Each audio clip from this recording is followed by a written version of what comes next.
పగిలిన హృదయముతో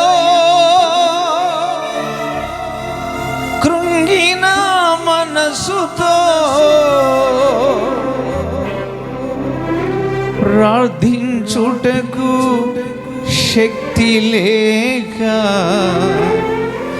నీ పాదములపై పడితినయ్యా.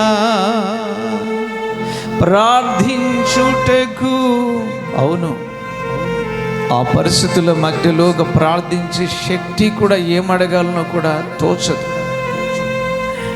అలాగనే మోకాళ్ళ మీద ఆయన పాదాల దగ్గర పడిన సంగతి కూడా ఆయనకు తెలుసు.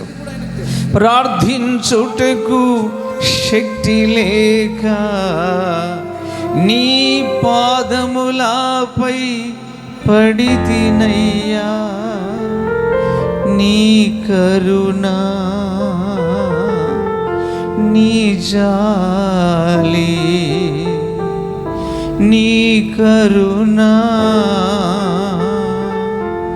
నీ జాలి మానక నా ఎడల